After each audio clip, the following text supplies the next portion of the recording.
Partner van Toes in Limburg is Landgoed Hommelheide.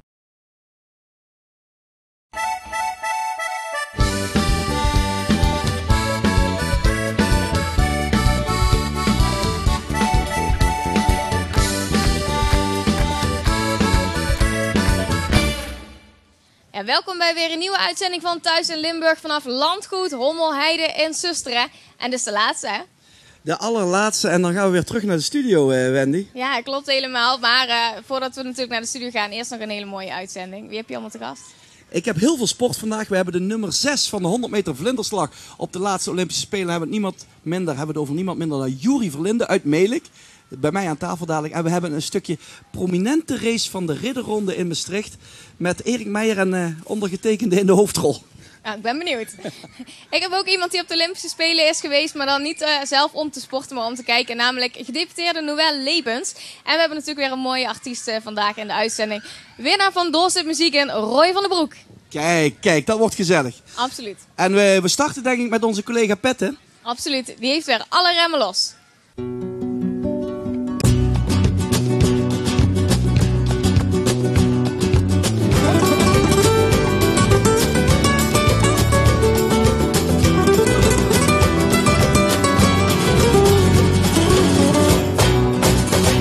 Let's do it like we never did before. Let's just lose control. I know you know what I know. Let's just lose control. Hallo! Hallo! Hallo! Niet zo hard, hè? Je komt van Brabant, of niet? Nee, je weet waar we hier zitten, toch? Nee, de Maastricht. Limburg, toch? Niet. Limburg. Ja, het is Limburg. Nee, Maastricht is nog ongeveer een kilometer of 40, 50 verder. Oh, oké. Dit is Noord-Limburg. Goed, maakt niet uit. Jullie komen daar niet vandaan. Nee, lijkt me duidelijk. Zoetermeer. Oké. Ja. En waar gaat de reis heen? Lorette, doe maar. Wordt dit jullie eerste keer? Zo te horen niet. Ja, jawel. Wel? Ja, maar daarom juist, hè? Vandaag het dolle enthousiasme. Ja. Eindelijk alleen. Ja. Yes! Ja. En, lekker suipen. Ja? Ja, tuurlijk. Zijn jullie er helemaal klaar voor? Ja. Helemaal. Oké, dan is mijn vraag. Want, tassen. Wat heb je bij je? Ja, en wie heeft wat spannends? Want dat vind ik natuurlijk het interessantste. Kijk, dat je... Ja, weet ik veel. Ik heb niks echt spannends hoor. Kijk, dit vind ik nog gek. Gek? Ja, je gaat met een groepje van 4 meiden ga je op pad. Nee, 6 meiden. Nee, jullie zijn... Ik zie er... Ja, maar er zijn 2. Ja, dat is waar. Maar ik zie er nu maar 4. Ja, nu 4. En dan denk je, dat gaat helemaal los. Dus ik verwacht, weet ik veel. Nee, kijk, hier kunnen we een drankspelletje mee doen. Ja, kunnen we lekker shoppen en zo. Maar jullie hebben toch geen excuus nodig om te zuipen, of wel? Nee, maar dat is gezelliger dan. Als we dan gaan kingsen, dan kan je leuk van die leuke opdrachten doen. Kan je elkaar uitdagen. Wat gaan jullie doen? Kingsen. En hoe werkt dat? Dan heb je gewoon een kaartspel.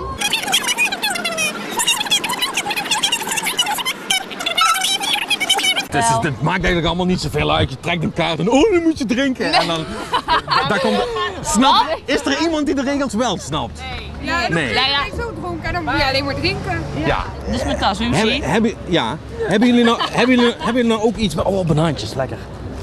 Heb je iets spannends? Een condoom. Ja, nou ja, ik neem toch aan dat een condoom standaard uitrusting is.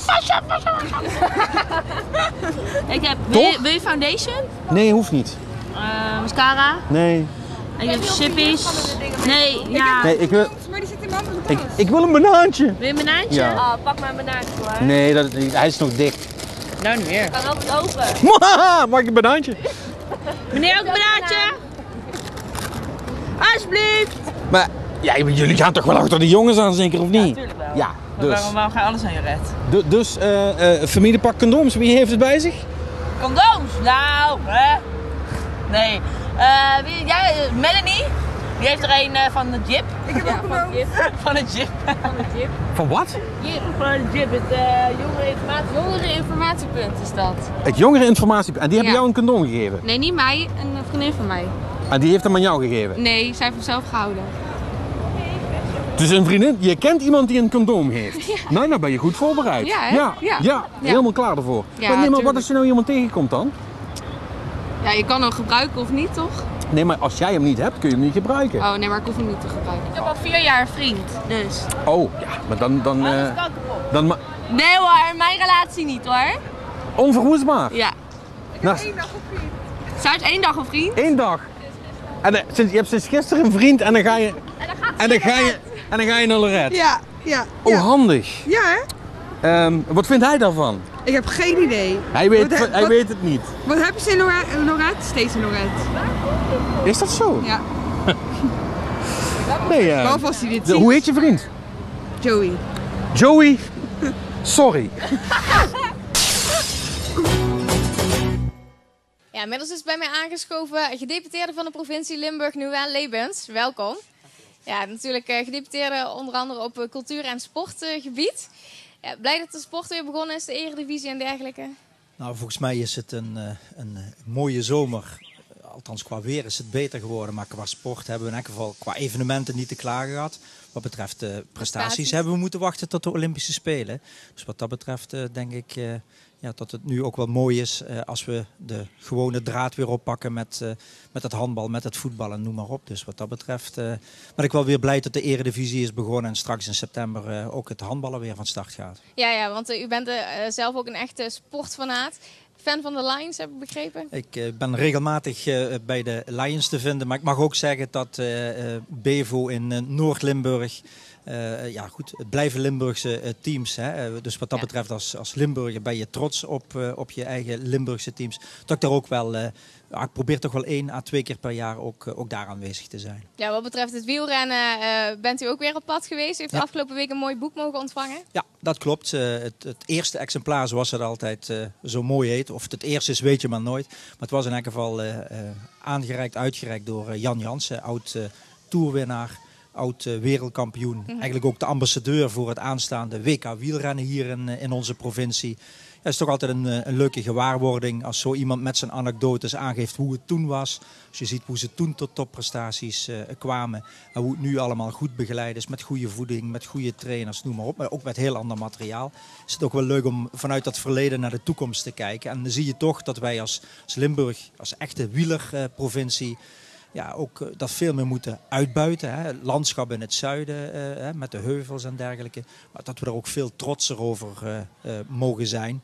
Want ja, potverdikkie, het komt toch allemaal hier naartoe. Straks weer een WK wielrennen. We hebben heel wat te bieden. En daar mogen we, zoals ik al zei, best wel wat trotser over zijn. Ja, dat heeft u ook. U bent zelf naar de Olympische Spelen geweest. Dat heeft u daar ook laten blijken. Ja, wat mij daar in elk geval opviel bij de opening, was ik niet in het stadion, maar was ik op Hyde Park, een groot park waar cultuur en sport gecombineerd werden. Er werd vaker overgeschakeld naar het stadion. Qua weer was het niet zo aangenaam als nu. Integendeel, het was best wel frisjes. Maar de warmte van de mensen bezorgde je aan de andere kant weer kippenvel. De trots waar ik het zo net over had in relatie tot het WK wielrennen, dat was daar echt te voelen, echt te merken.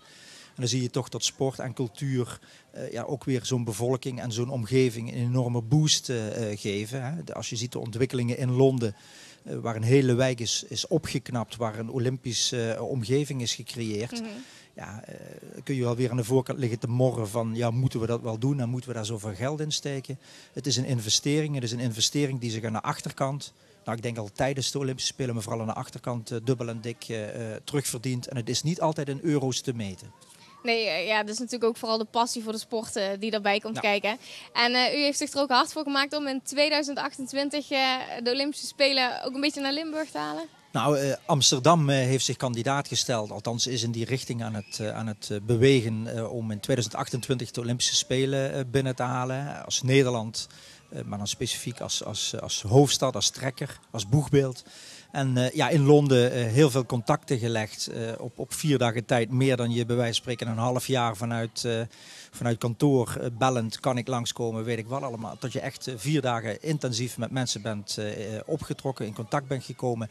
Ja, en in 5 minuten tijd eigenlijk met Amsterdam gesproken en ook gewoon over en weer. We keken elkaar in de ogen, zoals dat zo mooi heet. En toen was het eigenlijk al een feit dat als in 2028 de Olympische Spelen naar Nederland komen, dan zijn we in Limburg in elk geval de gastheer voor wat betreft het wielrennen. Dat zou hartstikke mooi zijn. Zeker. Nou, als we kijken naar de prestaties van Nederland in de Olympische Spelen.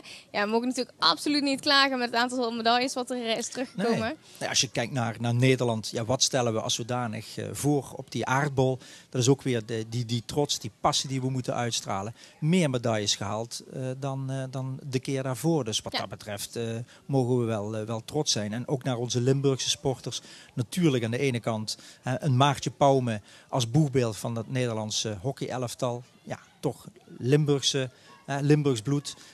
Ook die sport vanuit Limburg meegekregen, vanuit het Geleense. Ja, die staat er toch wel maar weer. En nog steeds. Want ook dat, op die top blijven, dat is gewoon verrekte moeilijk om het maar plat te zeggen. Maar ook ons aanstormend talent, dat dadelijk in de uitzending komt, zo'n Yuri Verlinde. Gewoon genoten. En ja, dan heb je het echt over een vingerlengte wat hem van een medaille weerhoudt. Daar komt het dan op neer. En ja, ik ben er vast van overtuigd dat we daar nog de komende tijd heel veel van niet mogen verwachten, maar gaan verwachten. Welke prestatie vond u het meest mooi op de Olympische Spelen? Ja, god. Ik heb ook de medaille van zo'n Marianne Vos eigenlijk mogen beleven. Ja, dat zijn ook kippenvel momenten. En dan voel je je toch niet alleen Limburger, maar ook Nederlander. Hè. Laat ik daar niet omheen praten. En ja, dan kun je wel zeggen, het is een Brabantse. Maar die Brabantse heeft wel in het Limburgse haar trainingskilometers gemaakt. Die heeft in de heuvels in Limburg ook dat klimritme opgedaan. En ja, dat heeft daar wel uiteindelijk in Engeland die medaille opgeleverd. Rechtuit fietsen op het vlakke, dat kun je overal. Maar juist het bepalende in dit geval in die klim. Ja, dat maakt dan net eventjes dat verschil. Ja, ik heb gewoon genoten. Ik ben ook iemand die eerder emotioneel raakt van een goede prestatie dan wanneer het in die zin fout gaat. Ja. Nou is het zo natuurlijk, we leven in een tijd van bezuinigingen en dergelijke. Op cultuurgebied, op sportgebied, er wordt van alles bezuinigd. Ja. In de provincie Limburg valt het nog mee. Klopt. Sterker nog, in het nieuwe coalitieakkoord hebben we er nog een schepje bovenop gedaan. Juist een aantal belangrijke zaken, ook voor de bevolking, op het gebied van sport, op het gebied van cultuur hebben we er, wat ik al zei, een schepje bovenop gedaan. In plaats van bezuinigen nog extra middelen beschikbaar gesteld. Niet alleen, op welke manier moeten we dan denken? Nou, niet alleen voor de topsport, voor dat topje helemaal bovenaan. Maar vooral ook om iedereen aan het sporten te krijgen. Om juist in die breedte sport, zoals dat zo mooi heet, maar ook de schoolgaande jeugd dadelijk op een actieve manier met sport in contact te brengen. Niet door ze een kaart aan te bieden en ga maar ergens vrij, tegen het niet betalen van contributie, dus kosteloos sporten. Maar juist om die sport actief naar die school toe te brengen. Die kinderen ook actief met verschillende sporten in contact te brengen. En dat ook te laten doen door mensen die hun sporen hebben verdiend. Want dan krijg je juist die hele mooie mix. Sporters waar je tegenaan kijkt. Die kunnen je dan letterlijk en figuurlijk in beweging krijgen. Ja. En je ook kennis laten maken gedurende een aantal weken met een aantal verschillende sporten. Maar ik heb toch begrepen dat op zich het aantal uren op basisscholen dat afneemt wat betreft sport. En daarom zeggen wij, als je het dan vanuit de provincie bekijkt, moet je het gaan stimuleren. Moet je ook gemeentes gaan meenemen. Het is ook niet dat wij een zak geld uitstrooien en dat men daar als aasgieren op kan afvliegen. Nee, het is een combinatie samen met gemeenten, samen met de verenigingen. Want dat is ook de basis. Hè. Daar moet de continuïteit liggen. Van daaruit moet je ook gaan bouwen naar die toekomst. En dan moet je zorgen dat die breedte sport weer leidt tot talenten. Die talenten moeten zich verder kunnen ontwikkelen. En dan komen die weer aan de top terecht. En dan kunnen zij weer zorgen voor, zoals dat een mooi Duits heet, voor hun nachtwoeks. En daar kunnen wij als provincie een rol in betekenen. Ja, dat is natuurlijk op sportgebied, op cultureel gebied gebeurt er ook van alles. Ook van alles, Het LSO natuurlijk, niet te vergeten, is een hoop gedoe om geweest, nog steeds eigenlijk. Ze gaan nu samen met het Brabants Orkest, is de bedoeling? Er komt een orkestvoorziening in het zuiden. Dat heet dan ook het Orkest van het Zuiden. Dat het grotere werk gaat spelen, het symfonische werk. Maar daarnaast blijft zowel in Brabant, maar vooral dus ook in Limburg een LSO als zodanig bestaan. Ook de merknaam LSO blijft bestaan. Identiteit om juist die Limburgse identiteit op dat gebied te waarborgen. En ook weer die haarvaten in de samenleving, zoals dat zo mooi heet, op te zoeken. En daar geldt weer hetzelfde. Zoek die talenten op, neem die mee en zorg ook wat dat betreft voor een stuk continuïteit. Daar zullen wij ook als provincie een rol van betekenis in spelen. Maar het betekent wel dat er een aantal voorwaarden zullen worden gesteld. En die gaan we samen met de politiek, die gaan we samen met provinciale staten de komende tijd definiëren. Ja, nou heeft u zelf ook een grote liefde voor de blaasmuziek. Ja. Vroeger bij de Harmonie gezeten. Klopt. Maar ja, daar heeft u nu geen tijd meer voor. Mist u dat niet? Als je vroeger actief lid bent geweest van een harmonie en je mag nu cultuur doen, dan heb je ook heel veel redenen om die blaasmuziek, om de muziek in de meest brede zin van het woord, cultuur in de brede zin van het woord, op te zoeken. Dus wat dat betreft durf ik te zeggen dat ik de mooiste portefeuille heb met sport, met muziek, ja, maar ook met leefbaarheid. Dus zoals jullie dat ook zeggen, tussen de lui. Voor de mensen, tussen de mensen, met de mensen. Ja, dat is in die zin genieten. En ja, ik pik op die manier ook wel menig concert nog mee. En in die spaarzame vrije tijd ben ik ook nog links en rechts wel bij het verenigingsleven en voor het verenigingsleven actief. Ja, toch tussen de mensen, kort bij die. Ja, zeker. Ja. Ik voel me nog steeds volksvertegenwoordiger. Dat wil ik ook zo houden. Ja, nou komt natuurlijk ook misschien wellicht Maastricht Culturele Hoofdstad 2018 eraan. Daar bent u zich hard voor aan het maken. Ja, dat klopt. Dat doe je nooit alleen. Ik zeg ook altijd samen met heel veel partijen, met gemeenten, maar ook met die burgers die zich ook moeten realiseren. Dat ook weer, vergelijken maar met de Floriade. De Floriade wat een enorme impuls heeft gegeven voor Noord-Limburg. Waar je ook weer met trots zegt van kijk eens wat we hier neerleggen. Dat heeft een functie voor de Floriade aan zich, maar ook daarna een stuk doorontwikkelen van daar waar Noord-Limburg goed in is, agro-economie, agro-business. Ja, dat is gewoon heel belangrijk om vanuit een evenement, zal ik het maar zeggen, daar weer door te groeien, door te stoten naar de toekomst toe. En in het zuiden is een tijd geleden gekozen om dat vooral op cultuurgebied te doen. In een euregionale setting. Maastricht samen met een aantal Zuid-Limburgse gemeenten, Zuid-Limburgse steden. Maar ook met Aken, met Luik, met Belgisch Limburg, met de Duitsstalige gemeenschap. Dus wat breder aangepakt. Ja, veel breder aangepakt. Omdat daar ook onze kern en de kracht van onze samenleving ligt. We hebben veel meer met het omringende buitenland dan tot we het met Holland hebben, om het maar even zo te zeggen. Maar wat kan zo'n Maastricht Culturele Hoofdstad nou ook voor het noorden van de provincie bieden? Nou, als ik het om mag draaien, als je ziet de Floriade, een geweldige ontwikkeling voor Noord-Limburg. Maar Zuid-Limburg profiteert er enorm aan mee.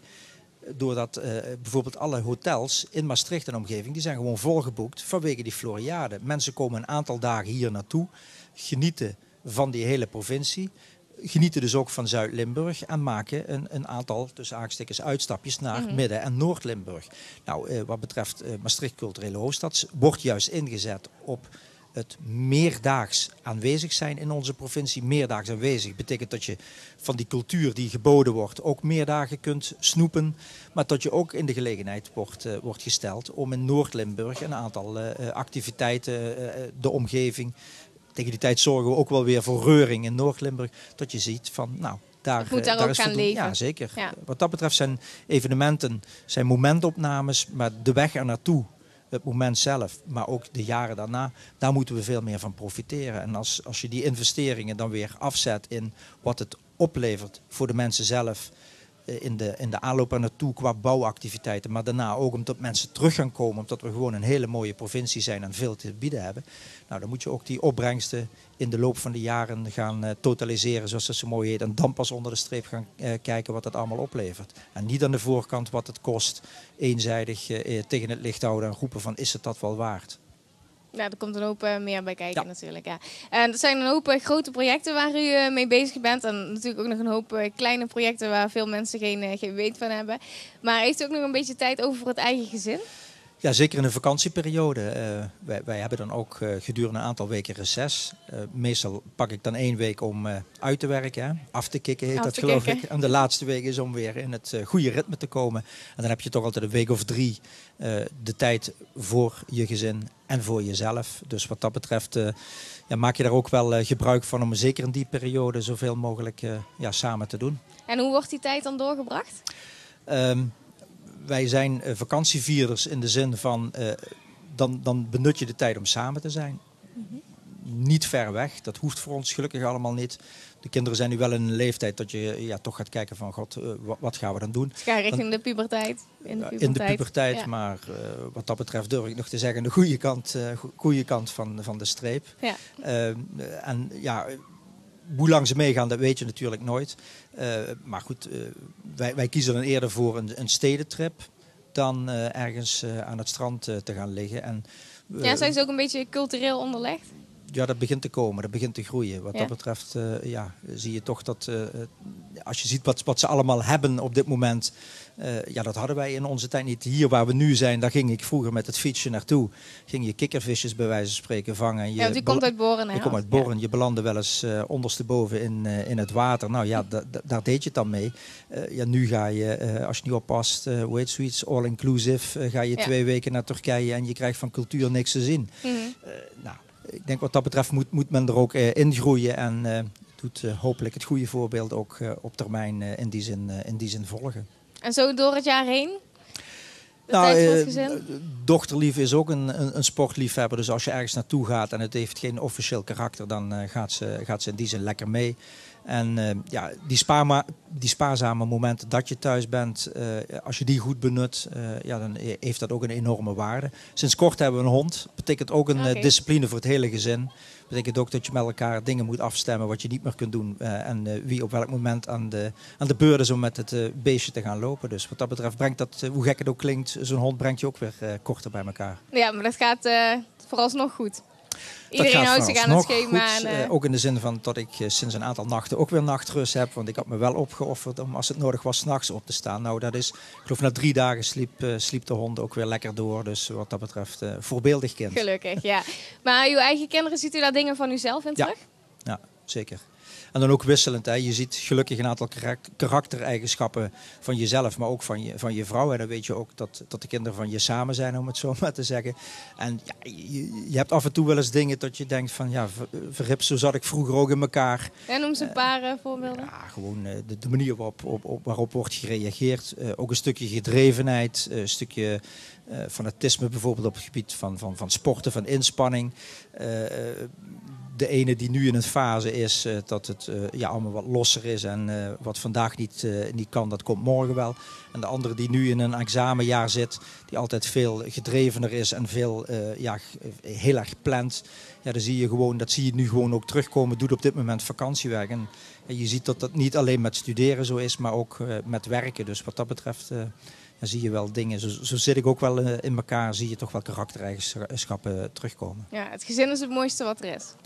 Ja, het klinkt altijd clichématig, maar zonder een goede thuisbasis, zonder een gezin dat je ook de mogelijkheid biedt om vele weken en binnen die weken vele dagen niet thuis te zijn of vroeg te vertrekken, laat thuis te komen. Ja, als die basis er niet is, dan hoef je aan dit soort jobs niet te beginnen.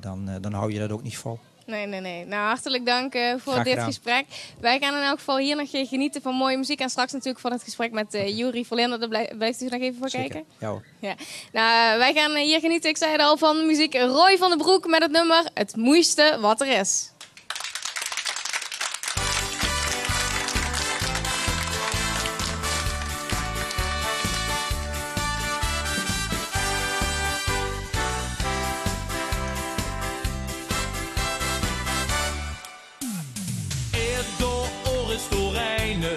De kleine fijne, die mossen verkleinen. Het leven kind toch zo mooi zien, want pareltien geeft toch altijd wie.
van de Wap, ik gooi mee op stap. Leg toch oerelstaak, kom nog maar heen, ik moest op heen. Samen dan met elkaar, zetten we de blunkers voeten. Gooi je alles van ons, af en gewoon nog tegenaan. Vul dich nooit te gek, maak dich niet druk, ik riep het geluk. Lol en al plezier, ik speur dich en weer. Het allermoeste op die zee. Vul mich nooit te gek, die gans van de Wap, ik gooi mee op stap. Leg toch oerelstaak, kom nog maar heen, ik juist op heen. Samen dan met elkaar, zetten we de blunkers voeten. Gooi je alles van ons, af en gewoon nog tegenaan. Vul dich nooit te gek, maak dich niet druk, ik riep het geluk. Lol en al plezier, ik speur dich en meer. Het allermoeste op die zee.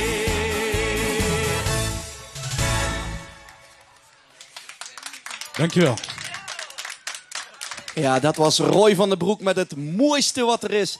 En het mooiste wat er is, dat is voor mijn gast die nu aan tafel is aangeschoven, Juri Verlinde, absoluut de Olympische Spelen. Daar praten we dadelijk over. Maar voor degenen die nog niet weten wie Juri Verlinde is, kan het me niet voorstellen, even een introductie.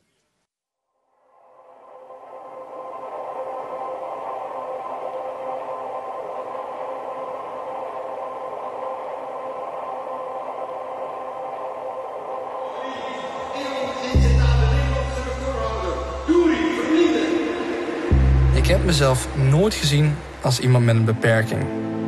Natuurlijk, dat litteken is zichtbaar. Maar ik kan dit. Met 1 nier.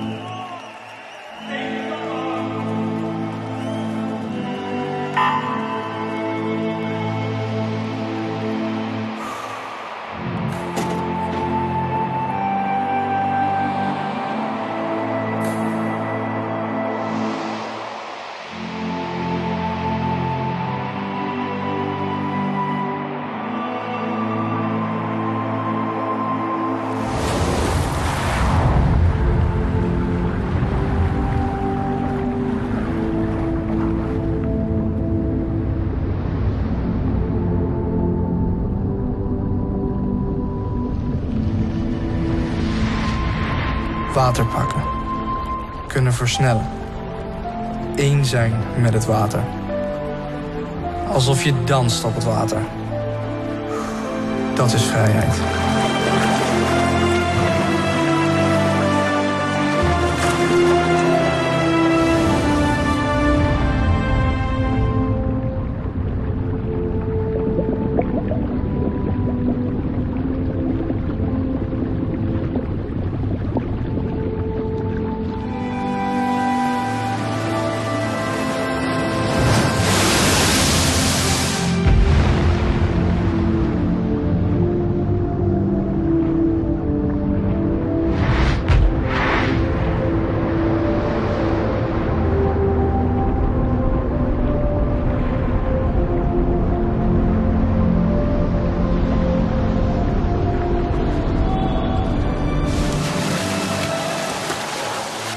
Nu bepaal ik mijn toekomst en mijn eigen succes. Niet de artsen die mijn nier hebben weggehaald. Zij gaven mij een kans en ik grijp die kans. Met beide handen.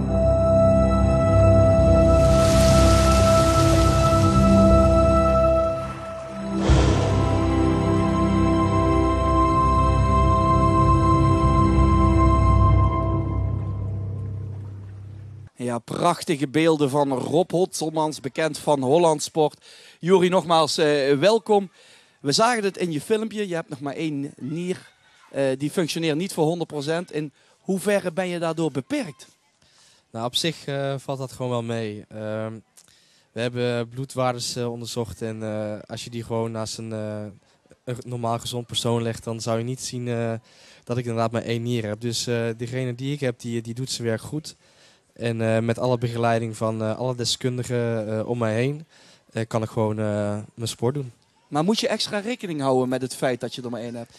Nou, voor mij is het gewoon zaak dat ik goed drink en op de juiste momenten mijn voedingsstoffen binnenkrijg. En ik denk dat dat op dit moment gewoon heel goed gaat. En anders zou ik denk ook niet op de Spelen staan. Nee, je stond niet alleen op je Spelen. Je hebt de finale gehaald. De 6e plek op de 100 meter vlinderslag. De 7e met het team op de 4x100 meter wisselslag. Een nieuw Nederlands record gezwommen. Beschrijf eens eigenlijk hoe die Spelen voor jou zijn verlopen. Ja, dat was voor mij de eerste keer dat ik natuurlijk de Spelen meemaakte. En ik heb erover gelezen, ik heb dingen gezien voordat ik er naartoe ging. En ja, de Spelen, dat moet je beleven. En het is zelfs zo dat jij niet eens de Spelen beleeft, maar de Spelen die beleven jou. En je wordt meegezogen in een atmosfeer en dat laat je gewoon niet meer los. En ik denk dat de media die heeft heel goed door dat op de Olympische Spelen kun je historie schrijven. En dat zorgt ervoor dat het een heel groot, ja, het klinkt misschien gek, een circus wordt. Maar uiteindelijk als je in het Olympisch dorp rondloopt met alle atleten bij elkaar, dan is het nog steeds een kleine wereld en is iedereen gelijk. En dat is ja, wel een grote paradox natuurlijk. Hoe moeilijk is het om je te focussen in dat circus zoals je het zelf noemt? Ja, ik denk dat je het gewoon ter plekke moet bekijken. En voor mezelf kan ik alleen zeggen dat ik een plan had. En vanaf het moment dat ik aankwam in Londen totdat ik mijn laatste race had gezwommen, heb ik me aan mijn plan gehouden. En, wat was dat plan? Nou, gewoon focus op mijn eigen zaken. Control the controllables. Dus hou de dingen onder controle die je zelf kan aanpakken. En dat is een lang proces geweest waaraan ik veel heb moeten sleutelen. En ik denk dat ik uiteindelijk tijdens de wedstrijden zelf echt goed bezig ben geweest. En met uiteindelijk een 6e en 7e plek als resultaat. Ja, een van de weinige zwemmers ook, maar sowieso op de Olympische Spelen lijkt me moeilijk om een persoonlijk record te vestigen. Dat is jou gelukt. Zegt dat ook iets over de Spelen? Hoe moeilijk dat is om het beste uit jezelf te halen op het moment voor veel sporters, zoals ook in jouw sport, eigenlijk maar 1 keer in de 4 jaar dat je historie kunt schrijven? Ja, kijk, diep van binnen besef je inderdaad wel dat het echt een heel uniek moment is. En als je de statistieken erbij pakt, volgens mij zijn er 3 of 4 mensen in het nationaal zwemteam die een PR hebben gezwommen. Dat geeft gewoon aan hoe moeilijk dat is. En de druk is gewoon heel hoog. En daar moet je mee leren omgaan. En kijk, ik heb EK's en WK's gezwommen, maar de Olympische Spelen is echt uniek. En overal waar je die 5 ringen tegenkomt, dringt het nog meer tot je door. En ja, weet je, als je het eenmaal meegemaakt hebt, mij laat het niet meer los. En het enige waar het voor mij nog om gaat is een traject ingaan strakjes naar Rio. Over 4 jaar Rio de Janeiro? Ja, en daar gewoon weer bij zijn. Je hebt het over de ringen, dat doet mij denken aan een opmerking. Volgens mij heb jij de ringen bij je. Ja, dat klopt. Ja, mogen we ze zien? Ja, ik weet niet of het op de camera kan, maar ik geloof dat ze in je zij staan. Hè? Ze staan op mijn rib inderdaad. Ja. Laat heel even kijken als het mag. Hou ik je microfoon even vast.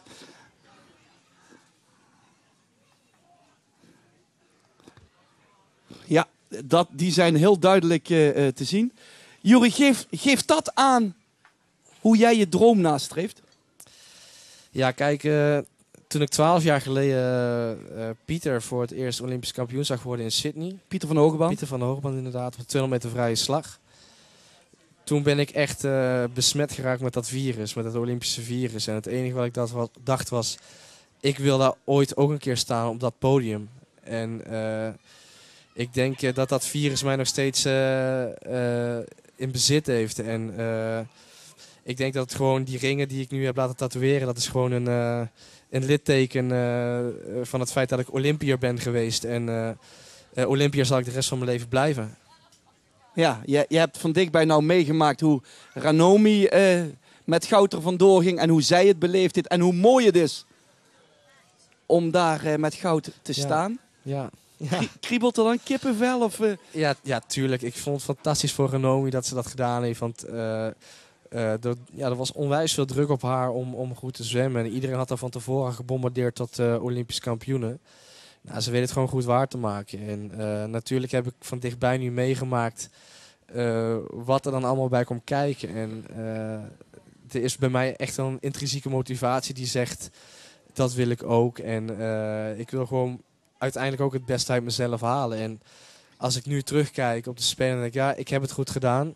Maar datgene waarvoor ik voor gewerkt heb, dat is niet helemaal uitgekomen. Je hebt ooit gezegd, ik train niet 32 tot 36 uur zelfs in de week om 4e van de wereld te worden. Je bent nu 6e.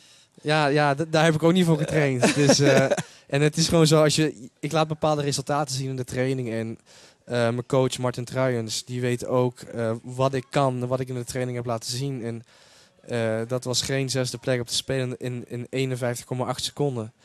Dat is vele malen sneller. En het is dan gewoon jammer dat het gewoon niet helemaal lukt. En misschien geeft het ook wel meteen weer aan hoe lastig het inderdaad is om je allerbeste race ooit te zwemmen op de Olympische Spelen.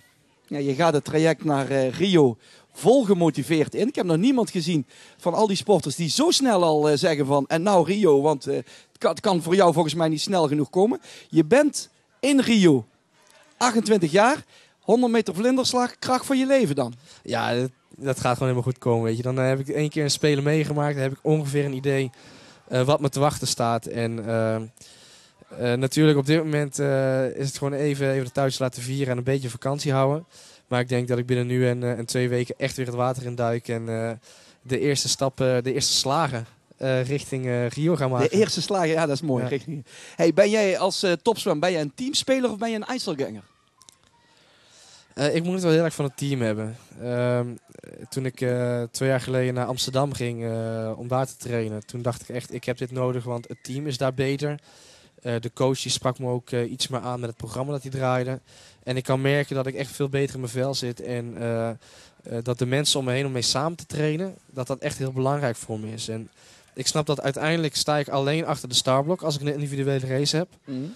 Maar het team waar je mee samenwerkt, dat vind ik heel belangrijk. En ik denk dat Epke het heel goed zei, dat het resultaat dat je uiteindelijk behaalt op de Spelen, je moet zelf je race doen, maar dat heb je behaald met de mensen om je heen. En ik denk dat Epke daar een heel goed punt had.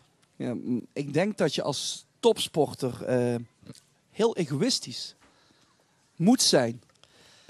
Hoe komt er... ik kom er al niet meer uit. Hoe tegengesteld is dat? Ik denk dat het altijd neerkomt op keuzes maken. En die keuzes die maak je alleen maar op basis van je best mogelijke prestatie gaan leveren uiteindelijk. En als ik naar mezelf kijk, heb ik ook het afgelopen jaar opofferingen gedaan. En echt keuzes gemaakt die voor veel mensen om me heen misschien niet leuk waren. Maar daardoor kon ik wel het best mogelijke resultaat neerzetten op de Spelen. En ik denk dat ik laatst een brief las van Mark Huizinga, die in alle Olympische sporters was gegaan. Waarin hij zei dat je beter 100% minder aardig tegen iedereen om je heen kan zijn en 1% beter kan presteren dan de andere kant op. Want je gaat jezelf gewoon niet kwalijk nemen als je achteraf denkt, shit, had ik dit maar gedaan of had ik dat maar gedaan. En in die situatie ben ik in ieder geval zelf niet beland. Nou ga je weer 4 jaar lang alles opzij zetten voor die ene prestatie in Rio. Je helemaal het snot voor de ogen weer trainen, 32 tot 36 uur in de week. Je helemaal afsluiten van die buitenwereld. Die verjaardagen aan je voorbij laten gaan. Dat biertje aan je voorbij laten gaan. Dat is het waard? Nou, op dit moment denk ik daar nog niet zo over. Weet je, het is gewoon nu even tot rust komen en ook genieten. Hè? Want dat merk je ook gewoon echt. Als de Spelen zijn afgelopen, dan gaan je ogen open en dan kun je even gaan genieten. Maar ik heb gezien hoe exclusief het is als je op de Spelen mag zijn. En ik hou er wel van om tot een exclusief groepje te horen. En het is een nog kleiner groepje dat uiteindelijk met een plak naar huis gaat. En ik zou er heel graag bij willen horen, ja. Je gaat er alles aan doen om daar over 4 jaar bij te horen. Want heb jij een gevoel waar jouw top ligt? Ik weet gewoon dat ik mijn beste race nog niet gezwommen heb. En in theorie kan ik heel veel punten... Stel ik pak ieder segment uit mijn race en ik plak die allemaal achter elkaar van mijn beste delen ooit. Dan hebben we het over de start, de onderwaterfase, het keren. Het keren, het zwemmen zelf, het finishen. Dan komt er een hele snelle tijd uit. Dus het is gewoon zaak dat je op een gegeven moment al die componenten gewoon bij elkaar kan voegen en een goede race bent. En ik heb dat gewoon nog niet gedaan en ik voel gewoon in mijn lijf dat ik er nog lang niet ben en dat er nog zoveel meer in zit. Dus over 4 jaar gaat dat helemaal goed komen. Ik ga je daar uiteraard helemaal aan houden. Wat mij betreft heel veel succes daarmee. Wij gaan dat nou doen omdat je toch aan het rusten bent. Wat je waarschijnlijk in Londen ook gedaan. We gaan een biertje vatten. En even kijken naar een andere topsport. Zegt Juri, dat doen we niet. Maar blijft de topsport. Andere topsport, maar dan ook echte topsport. Dat was de prominente race van de Ridderronde in Maastricht. En Erik Meijer wist mij voor het goede doel zover te krijgen om deel te nemen. Ja, goedenavond. En hier sta ik dan in Limburg. Ik heb een verrassing voor Maurice. Het is toch zomervakantie. En ja, ik wil hem dan met verrassen. Gewoon een sportieve activiteit doen. En we kunnen Maurice al aan. Dag jong. Junkje, wat laat ze mij naar Limburg komen jong? Ja, ik ga me het uitgedacht voor ons. Het is zomervakantie. En toch een beetje sportief bezig te zijn. Dacht ik voor gewoon meedoen aan de Ridderronde in Maastricht. Mensen dit. Dat is gek. Ik weet, het is halen, maar... Ja, maar dat gaat toch niet? Die hebben geen helm die me past. Ik heb geen fiets. De spullen dus tegen mensen zorgen te maken. Maar wie zit er met een been? Bijntjes zijn goed, hè. Zijn van die kleine krachtbijntjes, man. Als ik dan met in de sprint kom, dan moeten ze voor me goed kijken. Dan gewoon voor ons eerst even gaan spulletjes worden. Hier. Daar is het. Kom. Kom.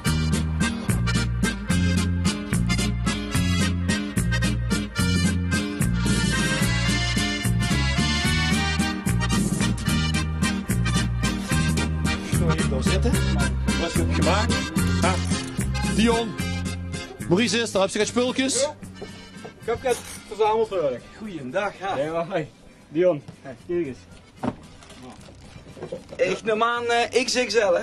Oh, niet te groot, hè? Dat is zo'n dikke kop, nee toch? Nou Maurice, dat is de helm. Er zijn ontzettend veel kindercupjes in Maastricht. Dus we moeten proberen dat we die toch gaan terug krijgen. Dus zelfs... Ja, het moet strak zitten, Maurice. Ik moet zeggen, het steekt toch wel. Ja, ja. Wat heb je nog meer, Dion? Nou. Wauw. Maurice heeft nog nooit van dit soort schoen aangehad. Kan je me even uitleggen wie dat functioneert? Nou, hier komen de plaatjes onder die bij de pedalen horen. En met die plaatjes kun je ze inklikken in de pedalen natuurlijk. En dan zitten ze vast aan de fiets. En dan, Dion, wie klik ik uit? Want ik neig nog wel eens te vallen. Het is gewoon een kwestie van de voet naar voeten bewegen en dan zit ze eigenlijk al los. We zal dadelijk nog kijken bij de fiets. Maar dat kennen we eventueel dat nog in de douche of in de ruimtes waar we straks gaan kijken we nog een keer testen. Of die kijkt me aan alsof ze denkt, wat ben ik aan begonnen? Ik heb veel getest in de douche, maar nog nooit op het kliksysteem werkt. Maar is dit gewoon weer natuurlijk dadelijk aandoen. In het kleedlokaal, bij het friethof, gewoon weer dit aandoen. En dan wordt ze aerodynamisch, dan wordt ze snel, de helm is erbij, de schoen is erbij. En dan gewoon voor een tactiek bepalen. Wie? Gewoon voor die toppers kloppen. Heb je er zin in? Ik zie het uitjes beginnen al een beetje het vuur te krijgen. Kom op, hou erop.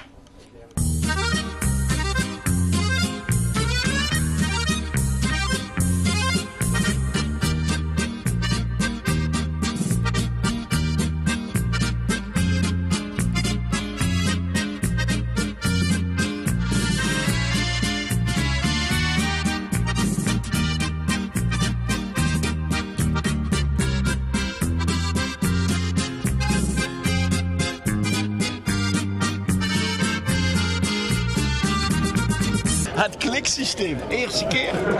Drama. Alles iemand blokken. Voor de prominente race staan we hier op het rechtop.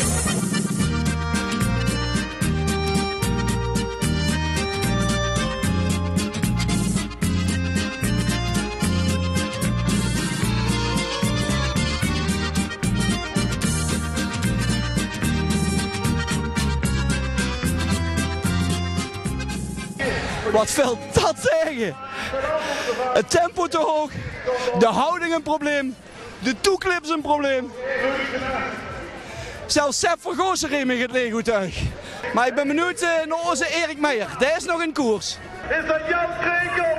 Jan Krekop, Olympisch kampioen en kampioen van de Ridderronde 2012.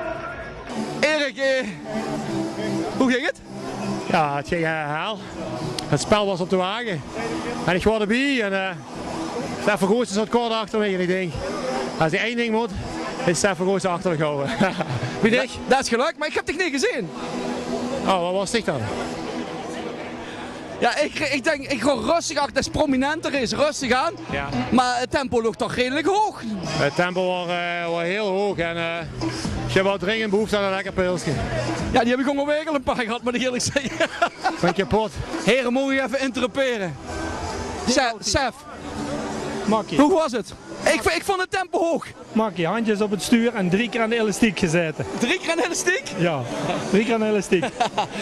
Nee, maar het tempo nog ook veel prominenter is. Ja, dat is voor mij het maximum. Maar ik heb het net kunnen volhouden. Ik heb me geen share vastgehouden. Ik heb potten passen, Sef. Dat mag niet zo goed. Meedoen is belangrijk. Meedoen is het voornaamste. Meedoen is het voornaamste. Meedoen is van de Lieke Olympische Spelen wel? Ja, nee, maar wie zo gaat is toch meedoen is het voornaamste. Het gaat niet voor een gouden kool. Hij heeft vreugde moeten doen wie veel klein moet worden. Je ziet dat we moesten winnen, hebben we gehad. Dit was voor mij, maar dit was het meute gekost, geloof ik. Nou, ik heb flink doorgetrokken en ik ga nog een sprintje op het eind voor plaats 23 geloof ik met Rob de Leij. En nog een keer de handen op elkaar. Volgens mij gaat Robbie Schuss een fietslengte voor me en jammer. Maar wat was ze achter de wagen dan doen? Niet in het kotsen, maar ik moest wel even bijkomen. Ik ben wel een rondje ingehaald, moet ik wel eerlijk zeggen. Maar ja, ik dacht gezellig een rondje rijden hier. Gezellig een rondje rijden, maar... Prominenter is rustig aan, maar dat was er niet bij je. Prominente wel, maar dat rustig rijden absoluut niet, nee. Kijk, een pilsje voor de winnaar. Jan, namens TV Limburg. Laat hem niks maken en gefeliciteerd. Ja, bedankt. Hè. Je hebt zijn klasse toch nog wel laten kijken. Ja, zeker. Zo hoort dat ook. Hè. Ja. Je moet toch een beetje laten zien dat je nog gaat doorhuppen. Ik heb speciaal getraind hiervoor, dus het lukte nog. Te laat hem smaken, Jan, en proficiat. We zijn er staan. Altijd.